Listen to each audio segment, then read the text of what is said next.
Mr Speaker, this has been a great budget, great incentives. This is a great bill. I commend it to the House. Mr Speaker. Madam Mino Kapakini. Probably the first thing I'd want to say, Mr Speaker, is possibly to the Speaker just before me, is that's mighty white of you. So let me repeat that, that's mighty white of you, because all of your expression and all of your ideology and all of your Pākehā reo, which is quite limited at the end of the day, what I'm hearing in it is that it suits you, it fits with you, and sadly it does nothing for Māori. I know you want to think it is, because Matua Jones, who happens to be my relation, by the way, gets... You misunderstand the whole scenario. But look, I don't expect much more. And by the way, look, I'm pleased to stand and oppose this. I'm pleased, and I must, and it is a duty. Why? Because the number of people outside this House, you obviously weren't listening to it. You're probably, I don't know what you were doing, but flicking through your papers. But outside this morning, you had a number of people come and tell you lot, you are failing, you are screwing us over, you are damaging our future, you are bad for our health, cut it out. That's what they were saying. And guess what? They were women, girls, they were full of it, wanting to possibly get you to understand and think this through, but you won't, because you're all carried away with your mighty white selves. So here we go. He paku awhina mo te mema, me kororo mai koe ki au, hei ha te kororo ki a rātou. Ka pai, tēnā koe. Ka pai, tēnā koe. So the Minister for Finance is essentially asking Māori and low-income whānau to front a $170 million tax cut to implement a 20% tax deduction for businesses. Let's be clear about what's happening here under these new proposals.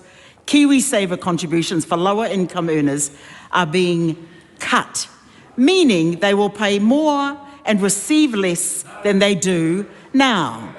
This isn't just a tweak to the system, this is a fundamental shift that undermines the retirement security of the very people who need it most. I really wish, Mr Speaker, that the lot on the left listened to Doc's speech this morning. And I know it would have irritated particularly the most ignorant, possibly because you just can't get it. But look, do some reading and understand the shared history that you have, and you're welcome that you get to live here at all. Yeah, I know, having feelings, come on. A point of order, Mr Speaker. A point of order, Simon Court. Mr Speaker, there's a point of order. Point of order, Simon Court. Mr Speaker, that reference that member made to we should be thankful that we should be allowed to live here at all, I find offensive. What's the point of order? I find the point of order is that member is creating disorder in the House by suggesting that some members don't deserve to live here. And Mr Speaker, I ask that you ask that member please to withdraw and apologise. Okay, I've heard that. Speaking to the point of order? Speaking to the point of order, it wouldn't be the first time that if people have feelings and offence in this House, Mr Speaker. So, I mean, that was constantly my feeling as soon as the first speech began this morning. So that's my response to the point of order. I found it very difficult to hear the member talking at all because of the number of interruptions on that side of the House. There always has to be a bit of give and take in this place, but I would invite all members to think carefully about their contributions and also their interjections as well, because it is important that the people at home can hear this debate. And so, Mari Mino Kapakini, I call you to continue. Thank you, Mr Speaker. We are making it harder, not easier, for young people to own a home, and for Māori who already face significant barriers to home ownership. This is another door being slammed shut in their faces. This tax cut has been propped up by Māori, by low-income earners, by solo parents, and by whānau who already are doing it tough. That is not economic strategy.